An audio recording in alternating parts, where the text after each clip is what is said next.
الرحمن الرحیم الحمدللہ رب العالمین وصلی اللہ علی محمد وآلہ اجمعین واللعنۃ الدائمۃ علی اعداء محمد وآل محمد اما بعد وفقنا اللہ وإیاکم للعلم والعمل الصالحین انشاءاللہ تعالی۔ جو ہے وہ اگلے فقہ کے باب میں داخل ہو رہے ہیں، اور یہ جو اگلے ہمارے 4 درس ہوں گے، کوشش ہوگی کہ انہی میں یہ موضوع کیا ہو جائے، مکمل ہو جائے۔ اس موضوع کو کہتے ہیں فقہ میں طہارت کا موضوع، اور یہ جو طہارت ہے، یہ جو پاکیزگی ہے، فقہ میں جو ہے وہ 2 چیزوں سے ہے پاکیزگی حاصل کی جاتی ہے۔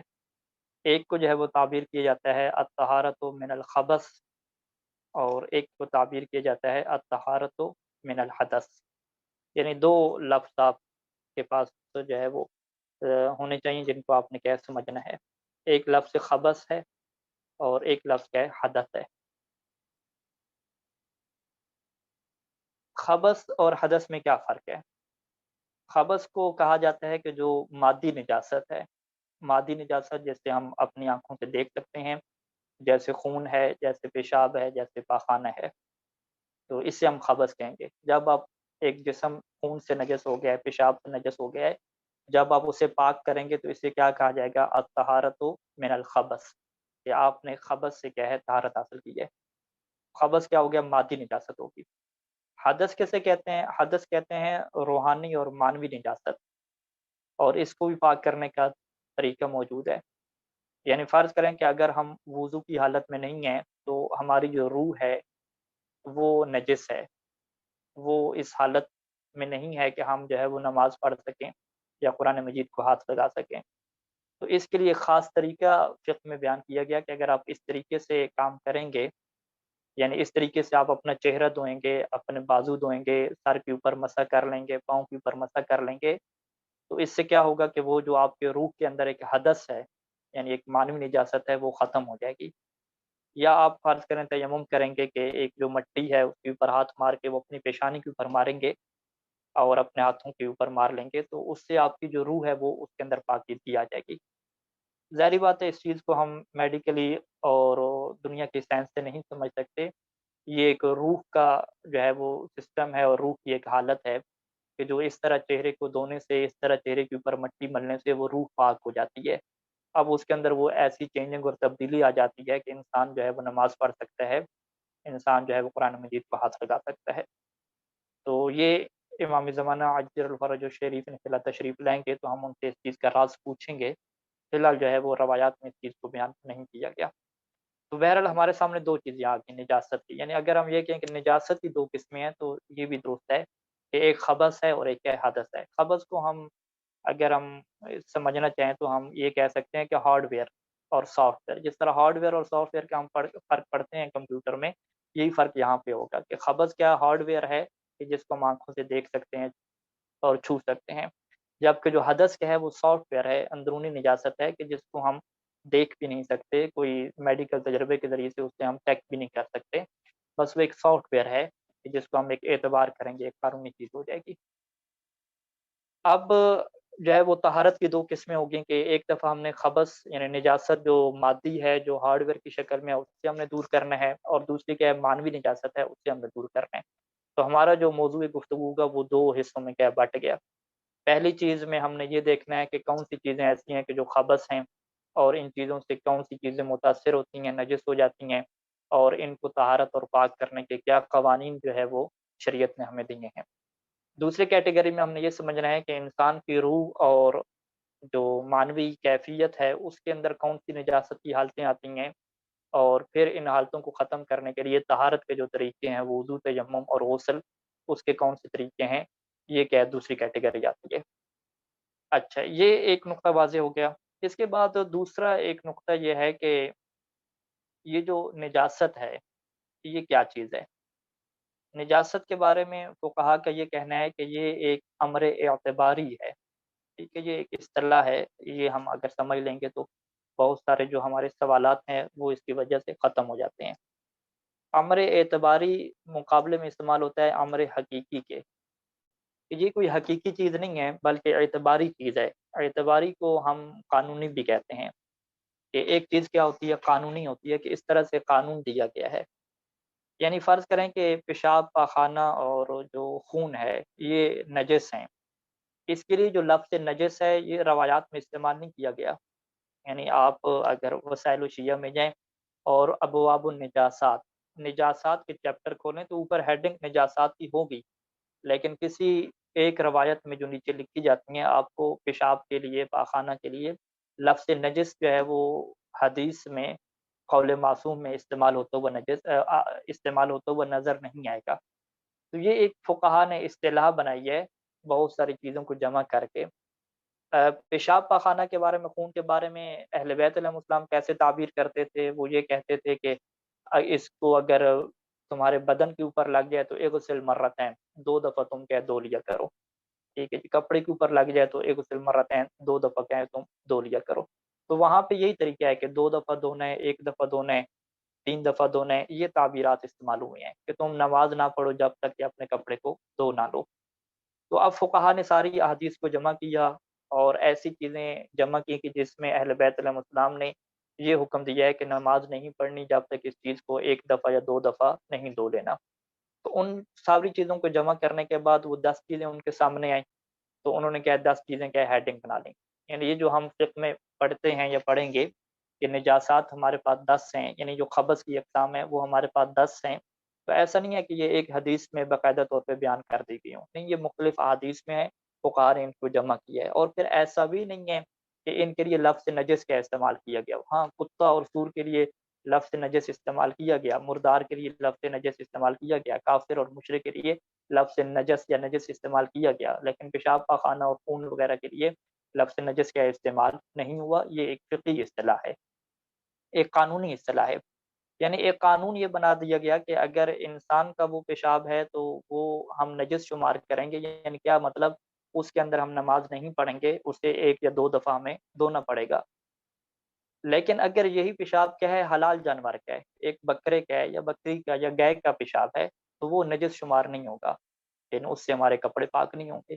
کیوں؟ کیونکہ یہ قانونی حیثیت ہے، یعنی شریعت نے قانون بنایا ہے کہ یہ اگر اس جانور کا پیشاب ہے تو اس سے 2 دفعہ دھونا ہے، اگر اس جانور کا پیشاب نہیں ہے تو اس سے نہیں دھونا، ایک قانونی چیز ہے۔ اور جو شریعت کے قوانین ہوتے ہیں اس میں معصوم اور غیر معصوم دونوں ہستیاں کیا ہوتی ہیں، برابر کی شریک ہوتی ہیں۔ اور قوانین سے ہم کسی کے افضل ہونے کا یا کسی کے کمتر ہونے کا بھی ہم اندازہ نہیں لگاتے۔ یعنی فرض کریں کہ اگر کوئی یہ دعویٰ کرے کہ جو بکرا ہے اور گائے ہے یہ انسان سے افضل ہے، بھی کیوں افضل ہے؟ کیونکہ جی ان کا پیشاب اور ان کا جو گوبر ہے وہ پاک ہے، اس سے کپڑے نجس نہیں ہوتے، وہ کپڑوں پہ لگ جائے تو اسی حالت میں آپ نماز پڑھ سکتے ہیں، جبکہ جو انسان کا پیشاب ہے اور فضلہ ہے یہ کیا نجس ہے۔ تو بس وہ یہ کہے کہ بس ثابت ہوا کہ بکرا انسان سے افضل ہے کیونکہ اس کا پیشاب کیا پاک ہے۔ تو ہم کہیں گے کہ یہ افضلیت کی بات قانونی چیزوں میں نہیں آتی، یہ قانون ہے جو شریعت نے ہمیں یہ قانون دیا ہے کہ اگر یہ والا پیشاب لگے تو نماز کی اس کو دھونا ہے۔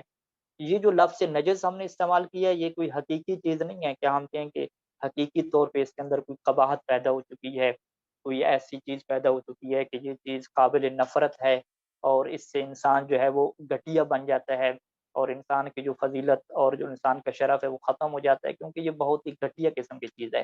نہیں، ہم کہیں گے نہیں، گھٹیا پن کی اور حقیقی طور پہ اس نجس کی بات نہیں ہے، یہ ایک اعتباری اور قانونی چیز ہے کہ شریعت نے اس کا اعتبار کیا۔ لہٰذا بہت ساری مثالیں فقہ میں ایسی ہیں کہ بعض پر شریعت اجازت دے دیتی ہے کہ آپ کے جسم پہ خون لگا ہوا ہے تو آپ نماز بھی اس میں پڑھ سکتے ہیں، بعض اوقات وہ مقدار معین کرتی ہے کہ اتنی مقدار میں ہو تو نماز پڑھ سکتے ہیں، بعض اوقات مقدار بھی معین نہیں کرتی، بعض اوقات کہتی ہے جتنی بھی مقدار میں ہو تم نماز پڑھ لو، تمہاری نماز کیا ہو جائے گی۔ تو کبھی کہتی ہے 1 دفعہ دھونا، کبھی کہتی ہے 2 دفعہ دھونا، کبھی 3 دفعہ دھونا، اور کبھی کہتی ہے اس سے نماز ہو جائے گی۔ تو یہ مختلف قسم کے حالات ہیں، پھر دونوں میں آپ دیکھیں گے کہ بہت زیادہ کیا فرق پڑتا ہے۔ اگر ایک گلاس کے پانی سے دھوئیں تو اس سے ایک اور حکم ہے، پائپ سے پانی ایک متصل آ رہا ہے کور سے تو اس کا کیا ہے، ایک اور حکم ہے۔ تو لہٰذا ان چیزوں کو کیا ہے اگر آپ دیکھیں گے تو آپ کے لیے واضح اور کلیئر ہو جائے گا کہ یہ ایک اعتباری اور قانونی چیز ہے کہ جیسا اہل بیت نے فرما دیا ویسا ہم نے کرنا ہے، یہ حکم ہے، قانونی طور پہ ہم اس کی اطاعت کریں گے۔ باقی اس کے اندر عقلی کیا وجہ ہے، سائنسی کیا وجہ ہے، اس کے پیچھے کیا ہم نہیں جا سکتے۔ فرض کریں کہ آپ سائنس میں ایک پانی کو آپ لیبارٹری میں چیک کریں تو اس کے اندر کوئی جراثیم ثابت نہ ہو، لیکن اس کے باوجود اگر فقہ میں ہے، شریعت میں ہے، تو وہ پانی نجس ہوگا کیونکہ اس کے اندر کیا ہے، خون کا قطرہ گر چکا ہے،